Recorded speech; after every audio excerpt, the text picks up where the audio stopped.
So here's what I'm thankful for, everybody. And welcome, by the way, to Inside Coverage on Yahoo. The day before Thanksgiving, our Week 13 preview show. I am thankful for the fact that this camera, and hi, my name is Andrew Siciliano, this camera that I'm looking into right now is going to work for the duration of this episode. And if not, money back guarantee. Jori Epstein, happy Thanksgiving. Ben Fawkes, happy Thanksgiving to you both. Your patience is unbelievable. It is good to see you both. Happy Thanksgiving. Happy Thanksgiving to you too, Andrew, and happy Thanksgiving, Ben. I feel like y'all very often have to be patient with me getting set up for the show. So yeah, I don't know if I'm the patient one here. I think you guys are the patient one, but Ben, on the other hand, true saint. No, Andrew was just making up for last week. So I think this is all the playful show to make me feel better about last week. So I appreciate it. We're all good. Happy Thanksgiving, everyone. All right. So for those who don't know, Ben was on the show last Thursday because he's always on the show on Thursday. Ben's our betting expert. He is here to lay out the final numbers as you put your Week 13 schedule and projections and predictions and fantasy and everything to bed. And then Ben's camera wasn't working, and Ben was actually in the office, and we couldn't get Ben's stuff to work, and that doesn't make any sense, but it just couldn't work. And then we started, then we stopped, and then we started, then we stopped, and then we pieced out Ben. But we did a show. But Ben, you were there in spirit, and we used your information, and you worked hard. It was like the lost novel. Are you watching Pluribus now? Anybody watching Pluribus on Apple? It's an amazing show. She has a lost novel, the unreleased novel. That's what your Week 12 predictions were. Ben, you nailed every single game. What were there? There were 16 games last week. Maybe there were 12, whatever there were. You nailed every one of them.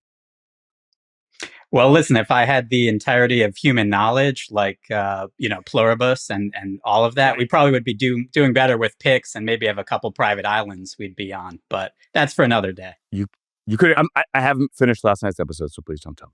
All right, moving on. Let's get to Week 13's games. There are 3 games on Thanksgiving. It is like football Christmas, as somebody described it earlier today, although it's Thanksgiving. So we have 3 games. We have 1 game on Black Friday. And then on Sunday, it is a 7+3 week. 7 games early, 3 games late. There are no buys this week. I don't know what you guys normally do on Thanksgiving. I'm at my parents' house, hence the different background. That is Sam Ratigliano over my shoulder, Ozzie Newsome, Brian Sipe.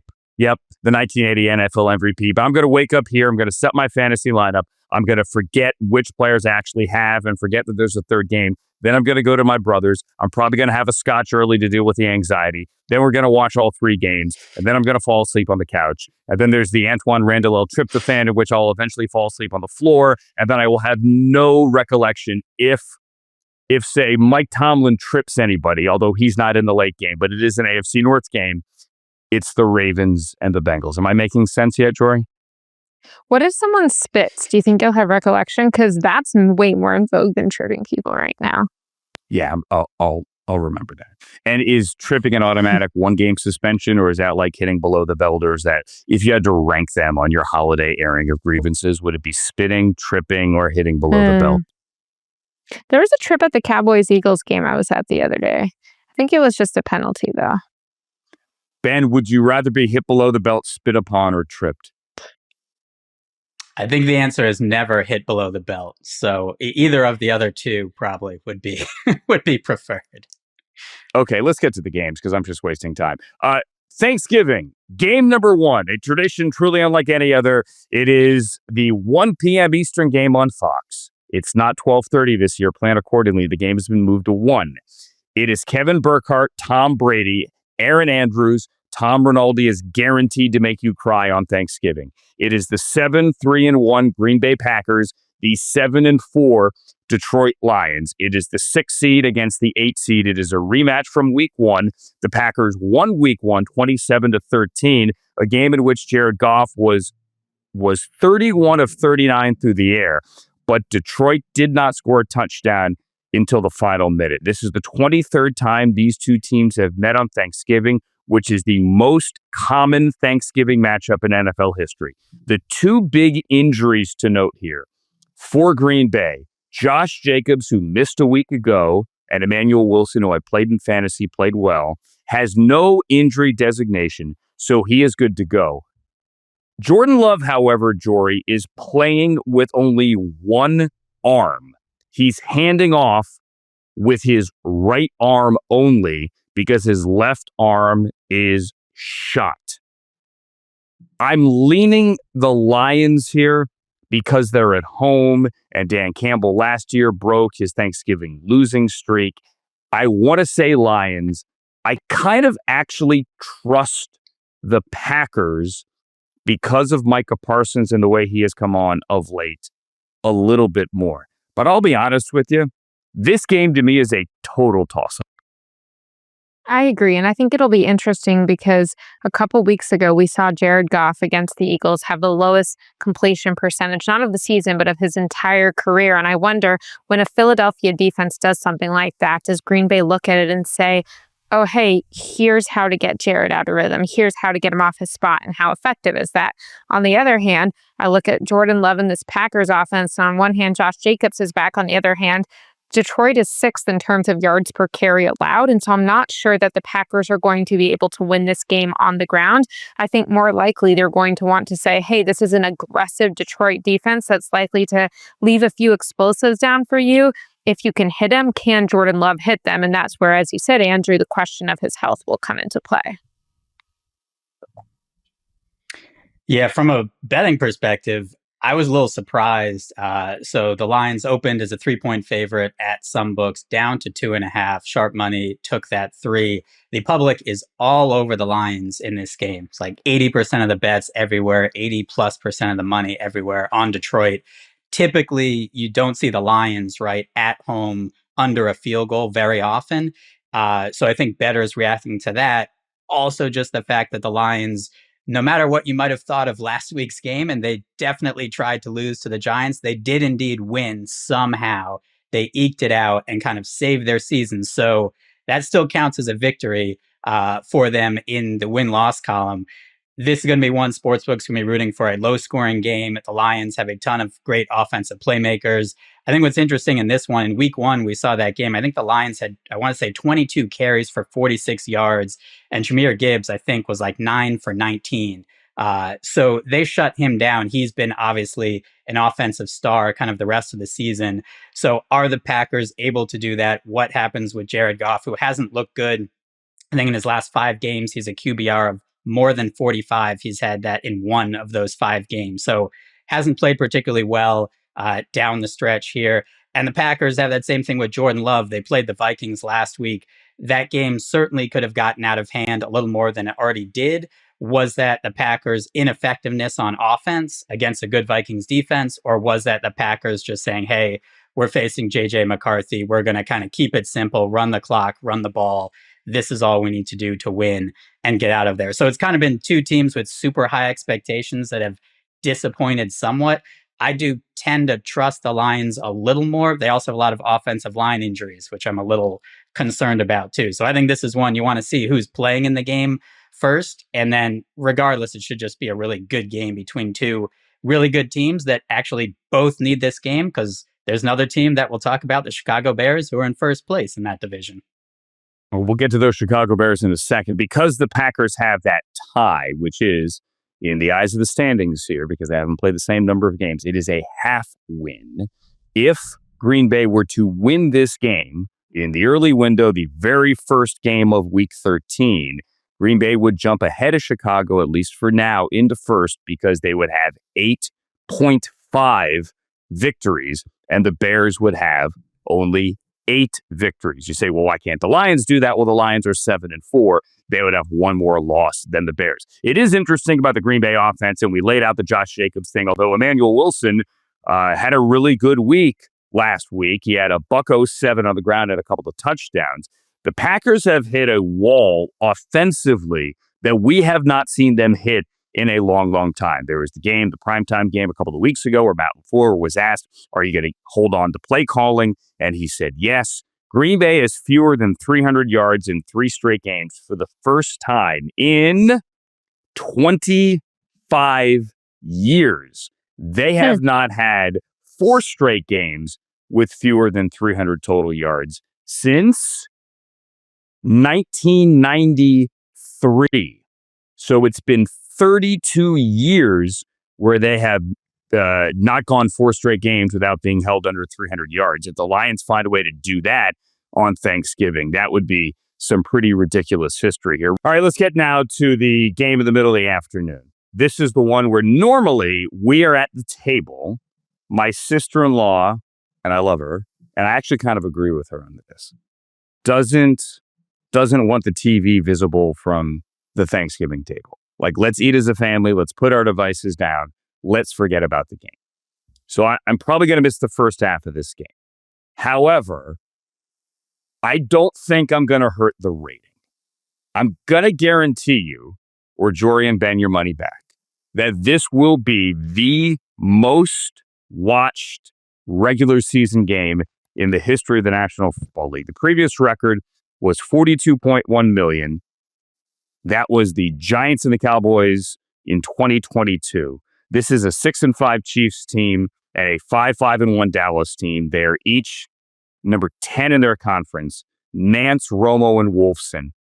Jori, if I told you this would get to 50 million, would you believe me?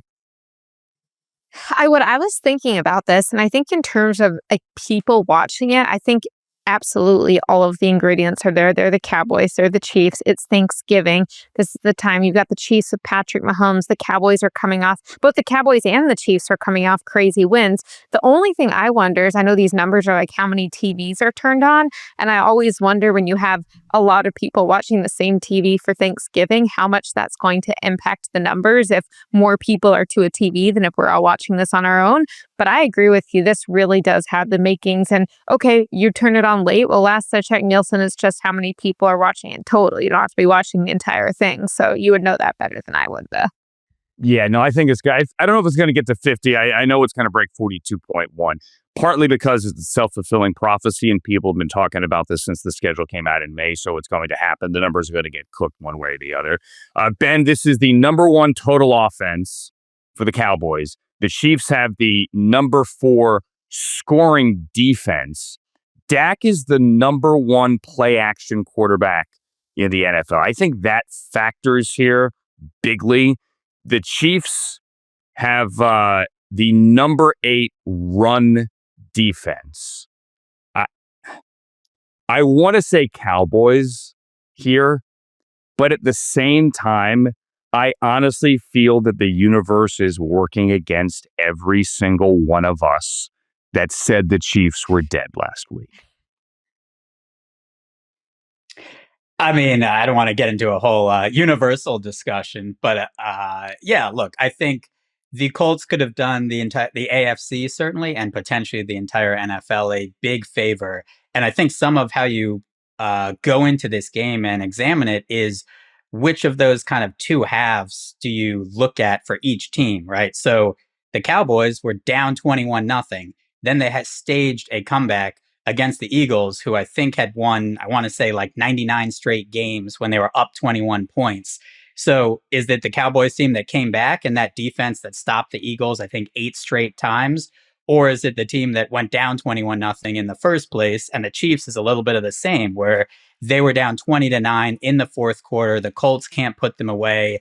Is it that Chiefs defense that gave up those 20 points, did hold them to a lot of field goals instead of scoring touchdowns, and then kind of shut the door late so that they could actually win that game, but they were still down 20-9. This game opened the Chiefs about a 4-point road favorite, 3.5 at some books. Sharp money at those numbers. It has come down. It's Chiefs minus 3.5 at the Cowboys. Some books down to Chiefs minus 3. So the sharp money early on the Cowboys. This was the same thing we saw last week against the Eagles. Oh, similar line movement as well. Cowboys obviously ended up covering and winning that game outright. This is just one, I think it's a little eye of the beholder with those teams. Like Dak he is a very high floor and a high ceiling quarterback when he's playing that well. And Patrick Mahomes a little bit of the same, where we haven't seen the same Patrick Mahomes necessarily, but he has that in him to be the best quarterback in the NFL, and obviously kind of willed them to victory last week against the Colts. So it's a little bit of, what do you prefer? Has the Cowboys defense really turned that corner with Quinn and Williams? Are they a different unit?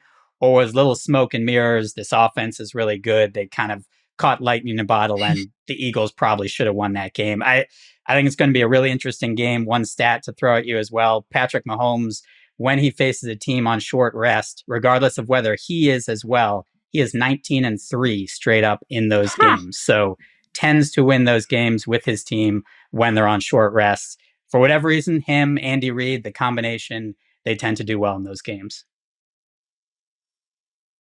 Yeah, I think it's a good point when you look at what these trends are, because the same way Patrick Mahomes tends to do well against teams on short rest, which I didn't realize until Ben said, I think there's also the sense of the Cowboys in the Dak Prescott era over 10 years have done much better against division opponents or opponents they played a bunch of times, like the Vikings or someone like that, than they have against uncommon opponents, particularly like the AFC West. So the closest they've faced to a defense like the Chiefs this year is the Broncos, who have a fantastic defense, and it did not go well for the Cowboys, and they were just really out of sorts. So the Cowboys are a better team, particularly defensively, since they played the Broncos, and the offense is still firing at a high level with Dak, George Pickens, and CeeDee Lamb being a huge threat in the passing game and really being pretty balanced with Javonte Williams in the run game. But I do wonder, okay, this is a really good Chiefs defense and a defense with Steve Spagnuolo, who's going to throw a lot of looks at them that they're just not accustomed to working.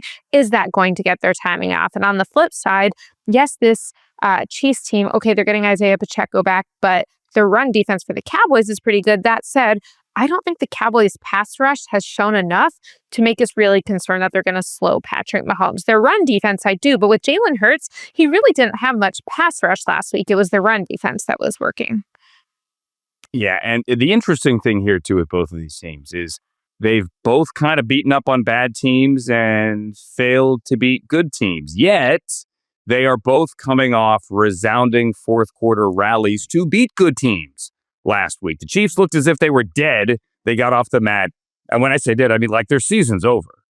They got off the mat and they beat the Colts. The Cowboys were down 21-3.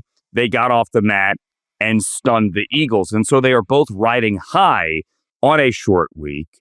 And Brian Schottenheimer now is getting his team ready for consecutive Thursdays because they have to play the Lions next Thursday as well. As they've done this before, they go back-to-back with these Thursday games. I thought this was fun. Last time Andy Reid coached on Thanksgiving was back in 2008. It was against Kurt Warner. It's been that long, who threw 3 touchdowns and had 3 picks. And the last time that the last time these two teams played on Thanksgiving, it was Marty Schottenheimer coaching the Chiefs, and Brian Schottenheimer was a student at Florida, and he said that he was having Thanksgiving at Steve Spurrier's house and was probably having a cold one, his words, with the old ball coach. And they said, Brian, do you remember who won the game? And he said, no, I don't. I have no clue. I don't remember. Does not remember. He loves his old man, ones, and I love his old man. Yes, does not remember who won the game. All right, coming up, the Black Friday game and the other Thanksgiving game, because unlike years past, all 3 of these games are fantastic. You are watching Inside Coverage. Don't go anywhere. It's Inside Coverage on Yahoo. Andrew Siciliano, Jori Epstein, and Ben Fawkes. The third game on Thanksgiving is a really good one. It's an AFC North game. I say really good even though one of the teams in this game is 3-8. That would be the Cincinnati Bengals, and they are on the road against the Red Hot and the 6-5 and the now in first place Baltimore Ravens on NBC with Mike Tirico and Jason Garrett and Melissa Stark. This game is good because Joe Burrow is back. And we have talked now for weeks that, hey, maybe when he comes back, if they're out of it, they should do him a favor, not risk further injury, and just tell him to sit down. Joe Burrow made that pretty clear on Tuesday. That ain't going to happen. You understand? Yes, I understand why people feel that way, but you look at it from my perspective, I'm a football player, and if I get hurt, I'm going to go through the rehab process, and then I'm going to let everybody know when I feel like I can go out there and play. I don't really know what else to say about that. I'm not going to ever go to somebody and say, yeah, I'm healthy, but I don't think I should go out there and play. That doesn't make a lot of sense to me. I'm not going to live my life and play this game scared of something happening. Like, yeah, something's going to happen. It's football. Guys are going to get hurt. Guys are going to get concussions. You're going to break bones, tear ligaments. It's a physical, intense game. That's part of this. And, yeah, I've had injuries. There's not a lot I can do about that. I work really hard to have that not happen, but what I can do is when it does happen, I can control how I'm attacking my rehab and attacking practice and doing everything in my power to get back as quickly as possible. That's what I did. All right, that's why I love Joe Burrow, number one. Number two, imagine the alternative if he said, yeah, why would I risk it? I don't want to get hurt. Like, let Joe Flacco play. Let him go out there. Let Jake Browning play.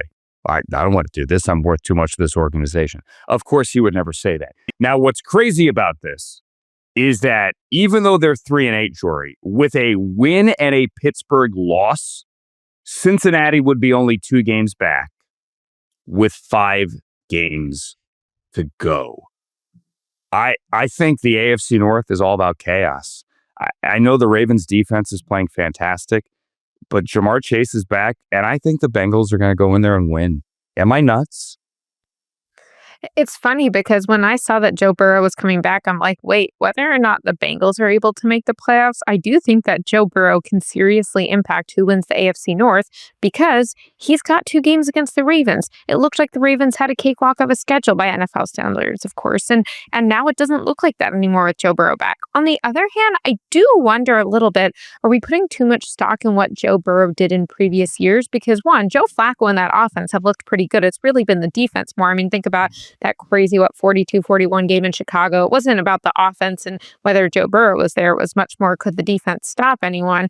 And then you look back to the one full game he played this year, and he was 14 of 23, 113 yards, 1 touchdown. I mean, you were there for that, Andrew, against the Browns. And so he didn't start the season super quickly, even though the Bengals did all of this stuff. And I was there for their first day of training camp when they were practicing in the morning rather than night to try and have this microcosm of can we start early and can we start quicker into the season. And so I will be interested to see that. Yes, I still think Joe Burrow is a great player, but I do wonder, are we putting too much stock into 2025 Joe Burrow compared to 2025 Joe Flacco? So now it's y'all's turn to tell me if I'm crazy. We're never going to say anyone's crazy. I think the issue for the Bengals is Other than pretty Frank? simple. Like I can't speak for Frank. Okay. I'm not on all I'm the kidding. shows. Frank, happy Thanksgiving. For the Bengals, they're 30-1 at BetMGM to make the playoffs, which is an implied probability of about 3%. I think analytics would put it at about 1%. I think it's pretty safe to say they're unlikely to make the playoffs. And a big portion of that is it almost doesn't matter how Joe Burrow plays because he also can't play defense. And their defense, the Bengals are 28th in DVOA. They are dead last on defense. Not only are they last, DVOA goes back to 1978. As Aaron Schatz has measured, they are the worst defense that he's ever measured since 1978. Ever. So ever. So they are real bad. We've seen that. That's why the Jets put up so many points. Like, if you want to have a get-right game, it's against this Bengals defense. And I think it will be a good test. Right now, the Ravens a 7-point favorite in this game to see really if the Ravens are back because they have won 5 games in a row. We talked about a couple weeks ago, right, where the Ravens were favored to win the division even when they were 2-5 and the Steelers were ahead. The Ravens right now minus 450 to win the division. The Steelers plus 350, even though they're tied in record. But the Ravens haven't looked particularly good in most of these games. I think the most impressive game was probably the 30-16 victory over the Bears. But all the other games, they've won, but it hasn't really been that Ravens team we expected, or the one we saw week 1 that probably should have beaten the Bills, right, in that crazy game where the offense looked unstoppable. So we haven't really seen them get back to that. I think this will be a good indicator. If they come out and they look good and they potentially win and cover against the Bengals, you say, hey, maybe this team can make a run. And if they kind of struggle, especially against the Bengals defense, I think that's going to tell you a lot as well about the Ravens. They could still win this division and make the playoffs, but in terms of being a real contender in the AFC. All right, so the Ravens have allowed fewer than 20 points in 6 straight games, which is the longest streak in the NFL this year, active or otherwise. The longest streak for the Ravens, it is the longest streak for the Ravens in 19 years. So remember how bad their defense was the first 6-7 weeks? And some of that was injuries. They have done a complete 180 with that defense. And look, don't forget that T. Higgins is out of this game and Trey Hendrickson is out of this game for the Bengals. And I think it's fair to ask, has Trey Hendrickson played his last game as a Bengal? I mean, if they lose and they go to 3-9, are we really going to force him back on the field? You never know. And I realize I just gave the opposite argument for Joe Burrow here. But also keep in mind that these two teams last year, when the Ravens defense had its issues, in their 2 games, the total was 148. 148 in their 2 games, cumulative between these two teams. If the Bengals can find a way, and all I'm talking about is 3 hours on a Thursday night in Baltimore, then they are in this, as absurd as this sounds, because they get the Ravens again week 15. I think the Bengals can win this, and I think we can have chaos in the AFC North. I don't think they're going to win the division. I just think they're going to make it that much more interesting for one more week, and the Ravens aren't going to run away from it. I will now call myself crazy. You guys don't have to do that. All right, let's get on to the Black Friday game. It's the 3rd straight year that there is a game on Friday, the day after Thanksgiving. It is the 8-3 Bears that no one believes in, the 8-3 Eagles that, I don't know, people have doubts. The Bears are the 3 seed in the NFC. The Eagles are the 2 seed in the NFC. This is an Al Michaels, Kirk Herbstreit, Kaylee Hartung game on Amazon. The Eagles have beaten each of the 4 current top 8 teams in the NFC that they have played, if that makes any sense. So they're undefeated against teams that are in the top 8 right now in the NFC bracket. Does that make more sense? Right? Okay, we got that. You guys are both nodding. No one thinks the Bears are going to make the playoffs. They have only a 23% chance of winning the NFC North. They have the 3rd most difficult remaining strength of schedule here. No one believes in them because they have a negative point differential. However, they are still leading the NFL in takeaways. So say what you want about them. And Jori, I don't know that you're that negative about them as everyone else on this show.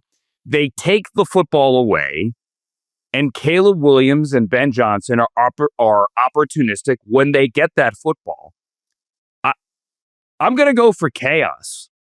I actually think the Bears can go into Philadelphia and win this game.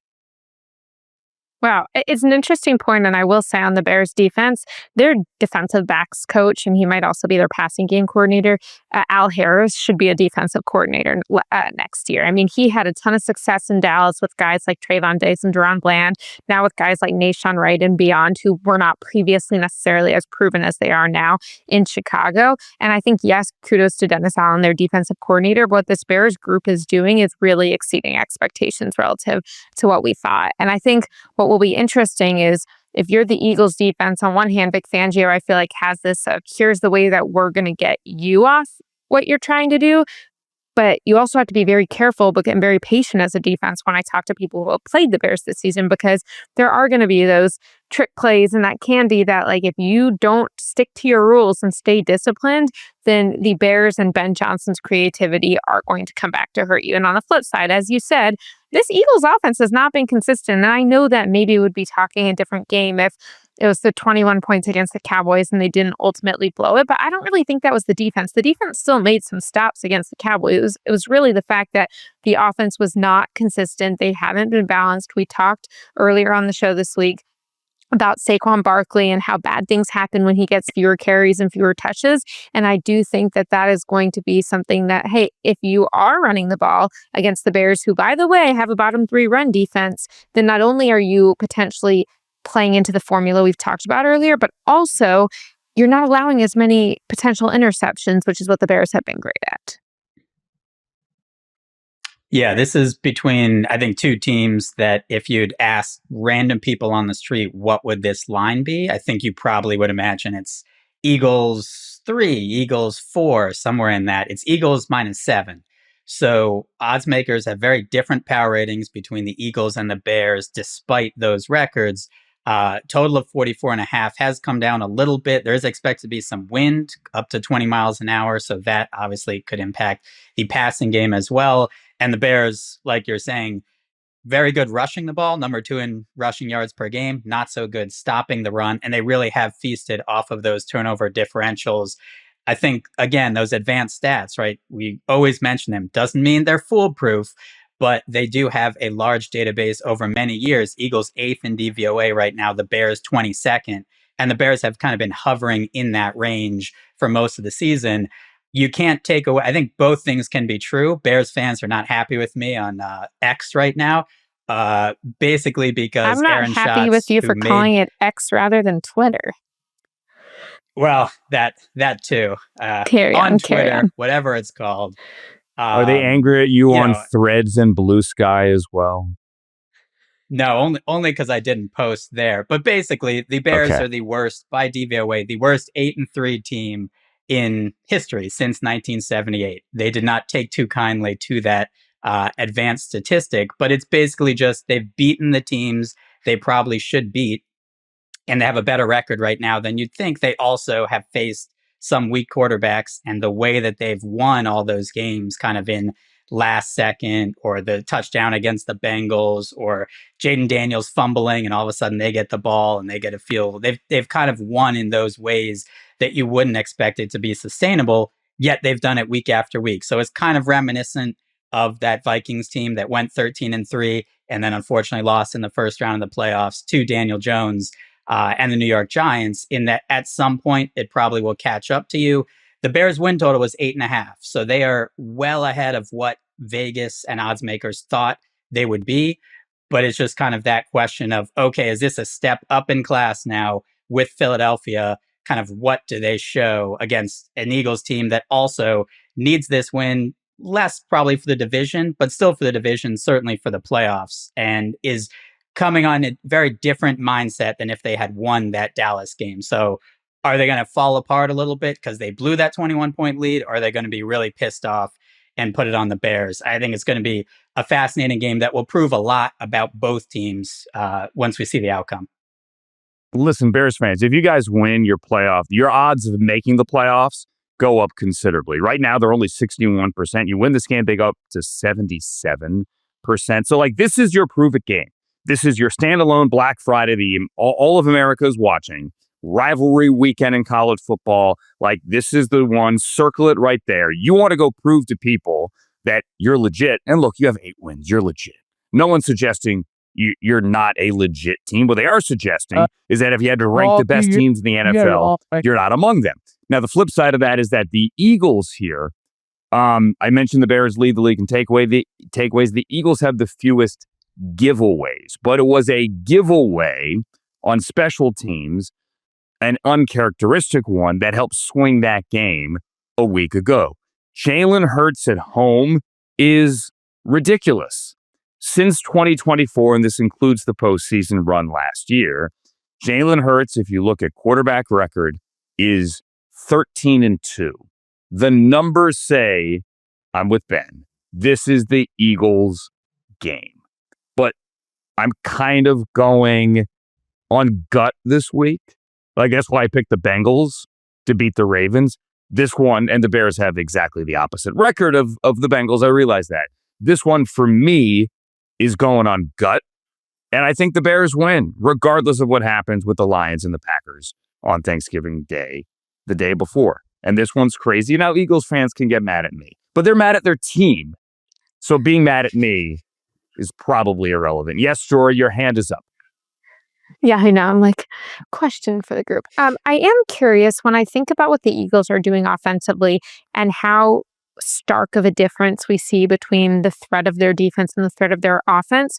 Do you think that Kevin Petula will be calling plays through the end of the season? Because I'm not necessarily advocating for them to change it, Kevin Petula being the Eagles offensive coordinator, and of course Nick Sirianni's in the building. But it is interesting when you start to look at what the Eagles did 2 years ago when they were 10-3. So this was not a bad season for them, coming off the Super Bowl loss.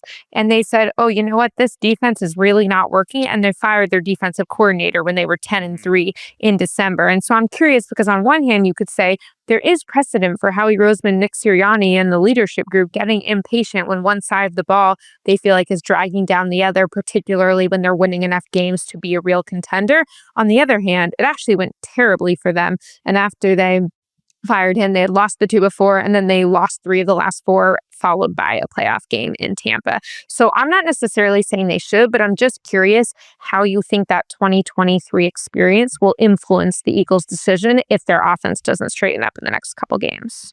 I'm going to turn around what you said. You said, I'm not saying they should. I'm going to say, I do think they should, but I don't know if they will.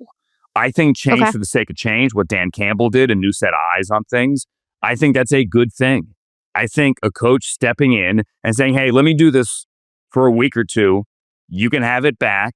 But, sometimes change for the sake of change and a different set of eyes, we're all on the same team, can help. It can. And I think Nick Sirianni should.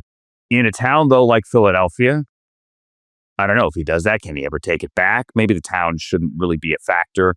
But if you take play calling, or rather, as a head coach, if you give it up, rarely do you get it back. As a head coach, if you take it, you can always give it back. But once you get that control, do you want to give it back? I think Sirianni, for the sake of the locker room and the sake for it's just the idea that this offense is so horribly stagnant, I think he should do it, but I don't know that he will. Coming up, a massive battle in the AFC South and Josh Allen, Superman, against Aaron Rodgers, maybe? That's next on Inside Coverage. You're watching Inside Coverage on Yahoo. This guy's one of my favorite people in the NFL, not just because he always gets nominated twice, by the way, for the Walter Payton Man of the Year award. He's also been the NFLPA Community MVP, I believe, 4 times. Does great work in the community on the field. From the Arizona Cardinals, Kelvin Beachum, how the heck are you? What's going on, brother? So good to see you. Likewise, we'll get to all your community stuff because it's that time of the year. Obviously, you are in the community 12 months out of the year, but we're getting towards the holidays. Get to that in a second. I beg your patience here. Got to talk about the game. Yeah. You guys are so close seemingly every single week. I don't know that I've seen a team that has had so many nail biters, but seemingly, Kelvin, come up on the short side of it every single time. Yeah. This week, it was the Jaguars. Man, how do you, as a pro, always find a way on Monday to go, all right, on to the next one? You have no choice. This is the National Football League. Whether you win them or you lose them, you got to find a way to learn from it on Monday, both good and bad, and get on to the next one. The thing is we had a number of these last year where we were, winning these games in walk-off fashion. So we've been on both sides of the coin. And if you play in the National Football League long enough, you will be on both sides of the coin. So as a professional and as a pro in the National Football League, you got to learn how to grow fast from it, learn from it. And the way to stay in the National Football League is to find a way to make sure that those wins mount up more than those losses. And right now, we're just on the backside of those wins at the moment. How does Jacoby Brissett's leadership help you move on week by week? He's been exceptional. He's a pro's pro. He understands the game. He understands the business. He understands where we're at right now. Every team has injuries and things of that nature that are hampering their ability to be the team that they all want to be. But you have to find a way to still perform. And I think, Jacoby has done a really good job just putting us in a great position to win games. And our defense did a phenomenal job this weekend. 4 turnovers, 1 turnover that led to a touchdown, gave us short fields a number of times, and we just didn't deliver. So it's a team game, but, I would say from an offensive perspective, there's still a lot that we left out there on the field. Yeah, he had so many wow moments. The Greg Dortch touchdown there, Walter Nolan, who's finally on the field and wreaking havoc seemingly every week. You had all those great moments, those highlight reel moments, and then you can't close it out. I want to stress, the question about Jacoby was not a loaded question. I'm not trying to compare Jacoby to Kyler. Not at all. But at the same time, I don't know Jacoby. I've shaken his hand once. I can't pretend to know him. Mm-hmm. Kelvin, I know so many people where when his name comes up, guys that have either coached him or played with him in as many stops around the league that go, holy bleep, he's one of my top favorite humans I've ever met. He is one of the few guys that I've come in contact with that purposely and intentionally gets to know his teammates. Full stop. From training camp up until now, he's always finding time to spend time with his teammates. And I think that goes a long ways. I think in this game, relationships matter. And you can just tell they really matter to him. He's been around, the National Football League for some time. But you can just tell anybody that stays after meetings on Saturday nights and just hangs out in the cafeteria, he's a pro's pro. He's a guy's guy. He got on me last week because I had a community event and I didn't invite him to it. I'm like, it was on Teamworks. I'm like, which is the app we use. I'm like, it was known for everybody to come. He was like, well, you didn't invite me. You didn't tell me about it. So, he wants to be involved with teammates. He wants to be able to build real meaningful relationships. And as a human, that's something that you value. And you can see that guys are willing to play for him in that regard, no matter where he's been. Teamworks, for those who don't know, is the app that all the teams use to, for example, send you a text. Hey, this is what time the meal is. This is what time you have to get through the airport security. This is what time the bus is, right? Mm-hmm. All that stuff. This is what time meetings are, so on and so forth. So yeah, it's in Teamworks, but you didn't give me the personal invitation. You have a food bank event you're going to. You had a food bank event last week as well. It's the holidays, and a lot of people give back to the community because the community relations director in their building, who do thankless work, but they say, hey, rookie, or hey, practice squad guy, you got to come to this event, right? This is not that. This is you going out in the community saying, these are the things that I want to do. These are the initiatives that I want to take. This is how I want to give back. Why is it such a big part of your life, Kelvin? It's in the fabric of my DNA, honestly. I learned this is learned behavior in my perspective. Learned it from my grandfather, learned it from my mom and dad. I've taken it and I've ran with it, and now I get to pour it into the next generation. So you talk about the cycle of life, me being able to now pour into the next generation.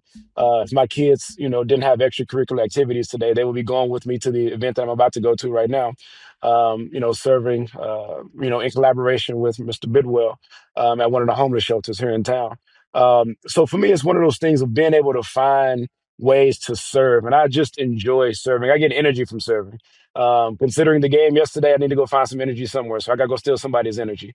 And I know that there's going to be a lot of energy in the building this evening. But, for me, I really find it, it really pushes me in different ways and stretches me in different ways when I'm able to serve and find creative ways to serve. And not only serve, but also find solutions to some of the things that I'm talking about, whether it's, ending hunger here domestically and worldwide, or talking about access to clean water, on the global front, or providing access to science, technology, engineering, arts, and math, which is what the book is about. So, for me, it's finding ways to just serve and find solutions to some of the things that, we're going through in society at the moment. What hits me there? You said you need to go steal somebody's energy. I know that's just the way you phrased it after the loss, and I get it. But you do realize how much energy you give without question. when you're at one of these things, right? Yeah. Like you're the energy giver For sure. in the room. For sure, which is the case, but it's something to say that I'm going to a place that they're going to be so elated that we're coming and serving in this regard, where what happened yesterday, not that it's irrelevant, it's very relevant, Mm-hmm. but there is something that's more powerful that somebody is getting in this meal that they're receiving that I may have gotten yesterday at yesterday's game. And I had a phenomenal time. I had a blast. I had fun. I love what I do. But when you start putting things in perspective, I say this all the time, and some people can take it the wrong way. I play a kid's game for a king's ransom, and where I'm heading to, some folks don't know where their next meal is coming from.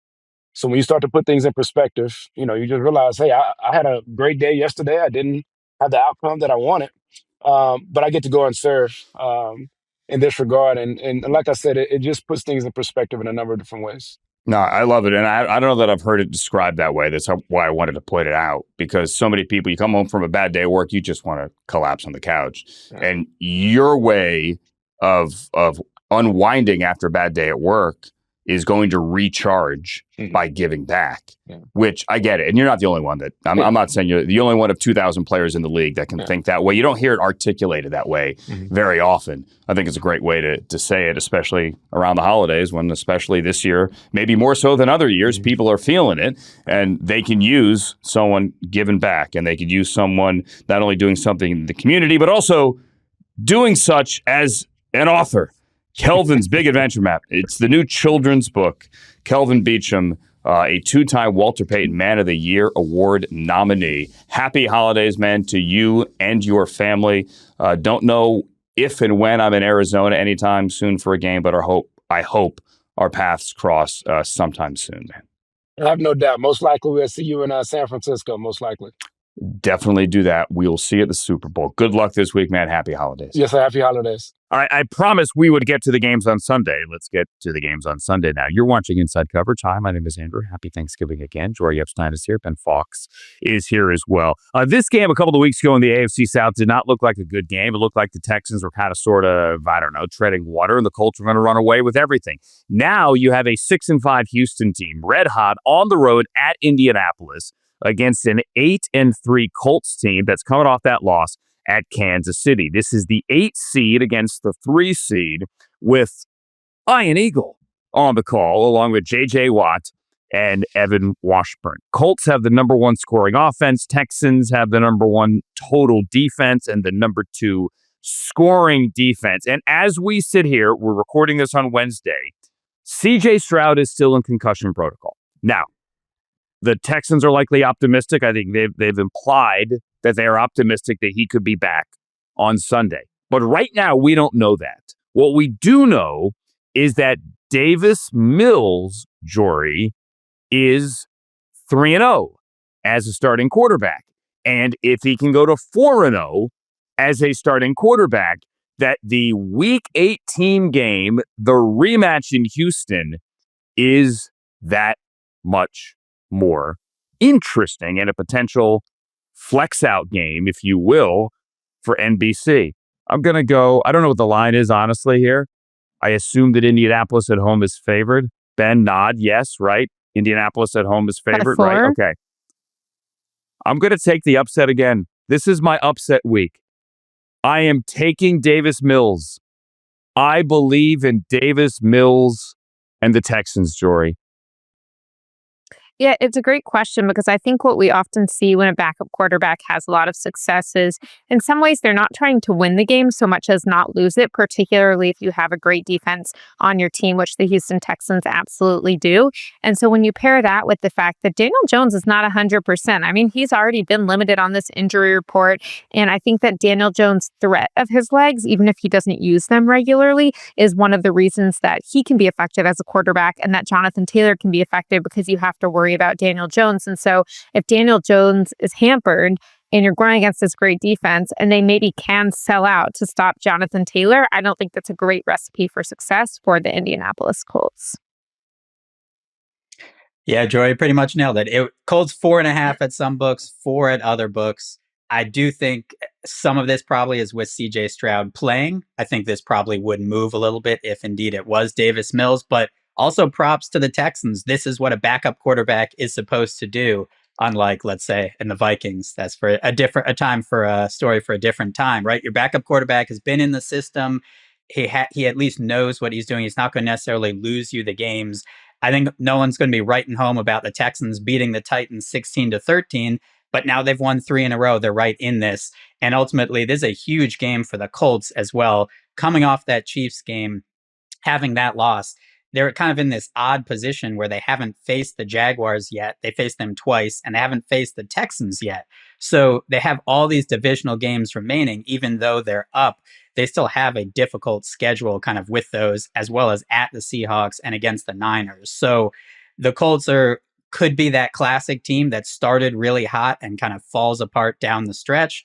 Or they could be a team that just, hey, they had a little of an off game potentially against the Chiefs and didn't close that out.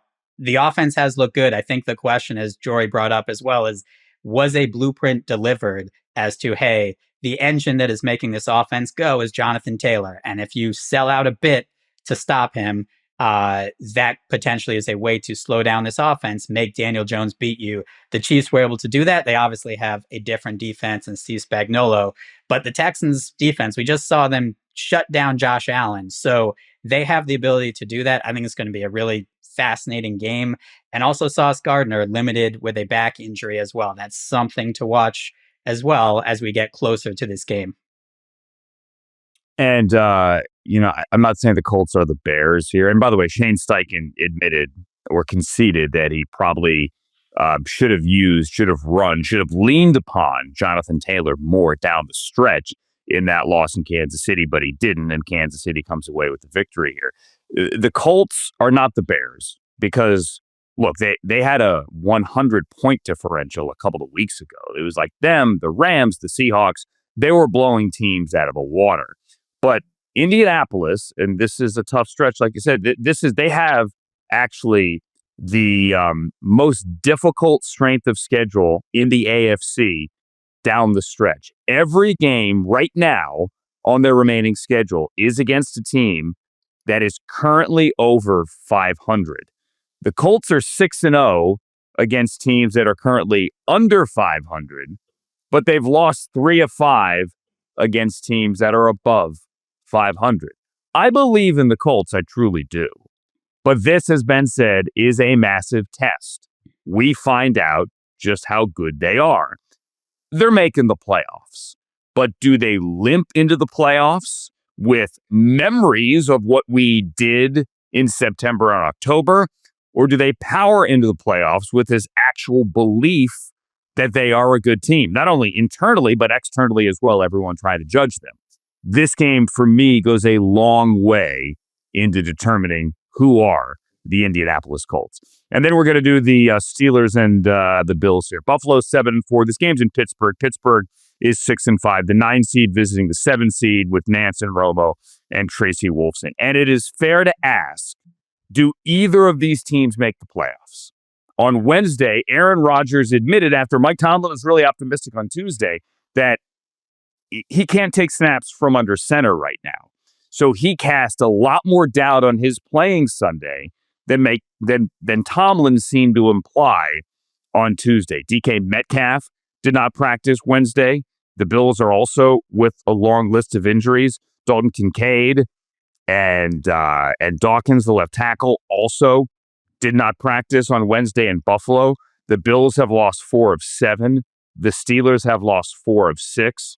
Jori, this is not an elimination game, but it kind of feels like two teams desperately grasping on to what we thought they were in August.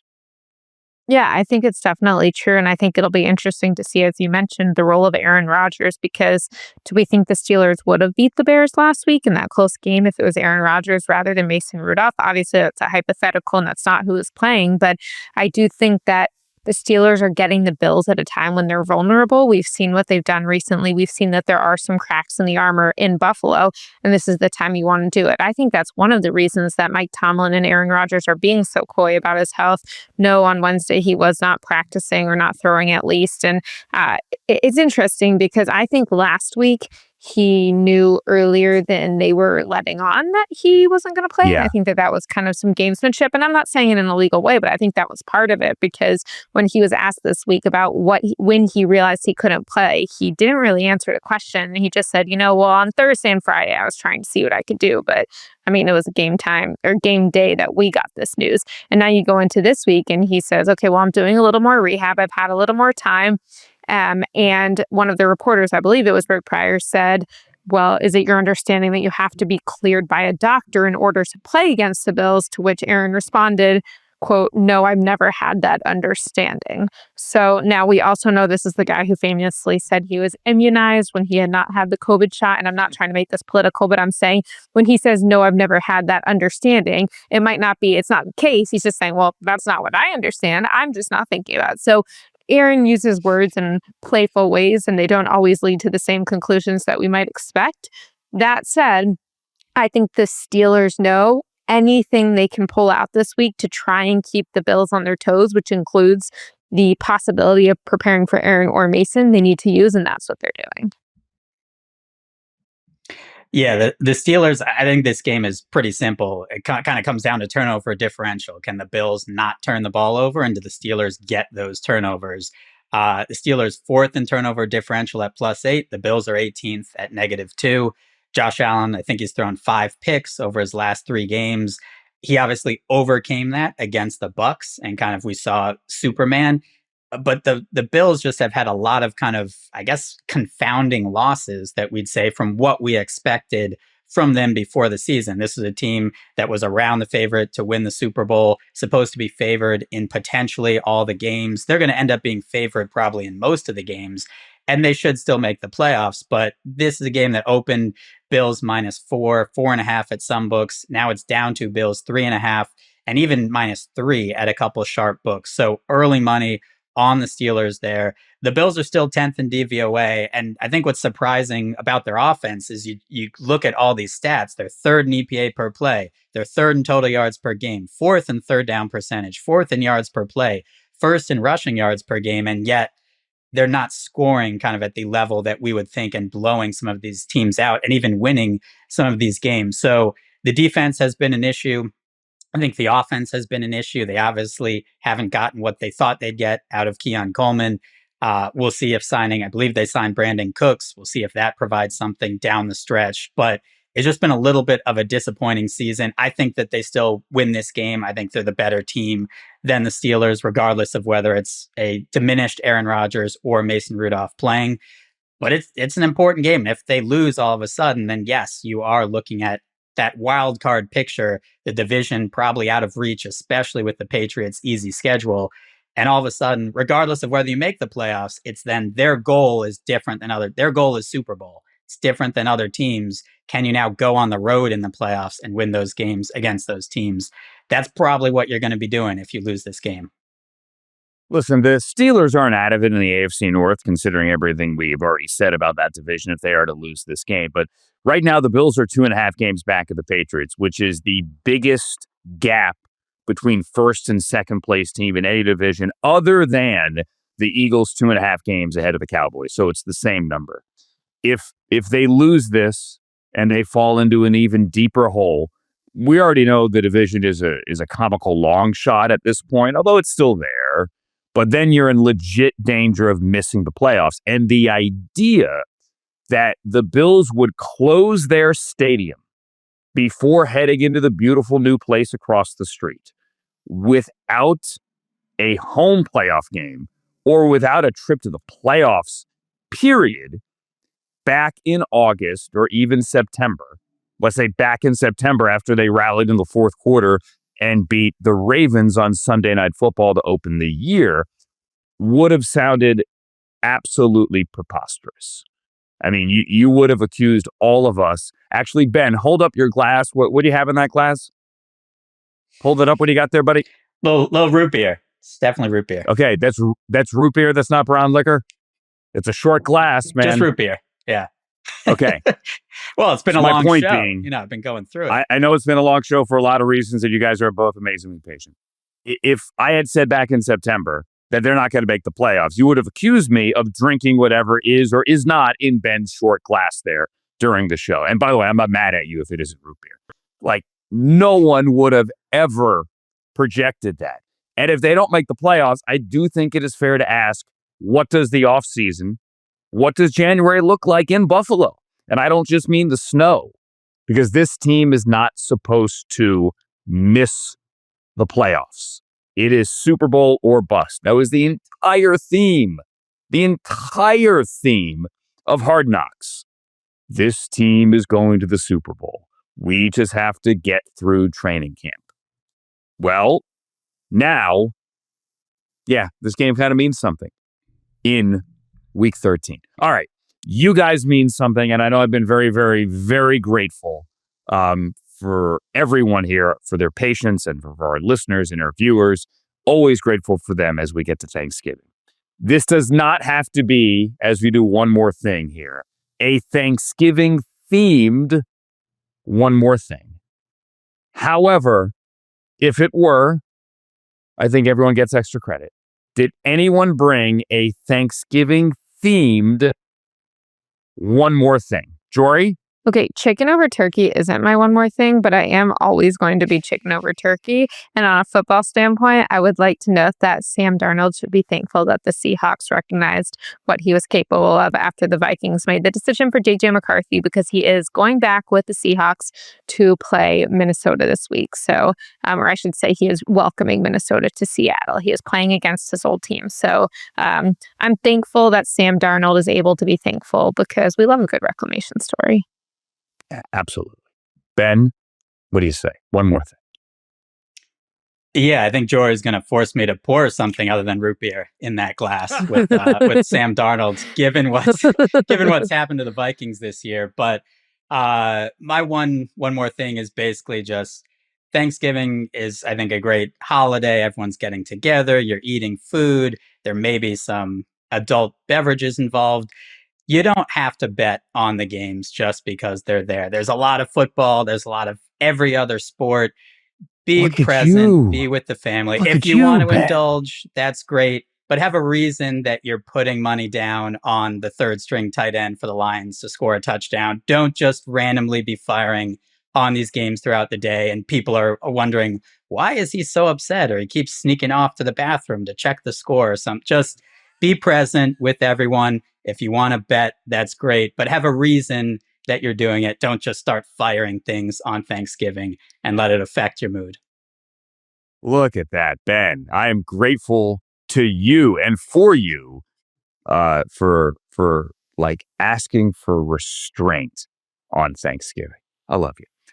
My one more thing is not Thanksgiving related, although I do like turkey. There's nothing wrong with turkey. All these people hate turkey. I don't want to eat it the other 364 days of the year, but on Thanksgiving, my sister-in-law, hi Liz, makes an amazing turkey. She puts bacon around it. It's not kosher, I know, and it's really, really, really, really good. Kind of seeps in there. It's amazing, and the stuffing inside the bird is better than outside the bird. Amazing. She's going to do an amazing job. And I'm overusing amazing. My one more thing is about Lamar Jackson, and I have to ask aloud, is he okay? I'm grateful for Lamar. He's one of the best players in the NFL, and he has been since he was drafted in 2018. But he has not thrown a touchdown in back-to-back starts for the first time since his first full year as starter in 2019. And if he were to not throw a touchdown on Thanksgiving night, it would be the first time in his career that he goes 3 straight games without throwing a touchdown pass. Guys are running him down. He's staying in the pocket. He barely has 300 yards rushing. I want to make sure Lamar Jackson is okay, because we talk about the Ravens defense offensively. I'm not sure. In all seriousness, thank you to Madison. Thank you to Austin. Thank you to Brett. Thank you to everyone working behind the scenes on this show, which was a journey. A journey. We might make a Thanksgiving movie coming home for the holidays about the effort that it took to make this show. So all of you behind the scenes, we love you. We thank you. Happy Thanksgiving. Jori, Ben, happy Thanksgiving to you as well. Happy Thanksgiving. All right, Ben, you can go back to whatever's in that glass. For Jori and Ben, and for Charles and Frank, my name is Andrew Siciliano. I'm going to pour one now, too. Happy Thanksgiving to you and yours. Thank you for listening to and watching Inside Coverage.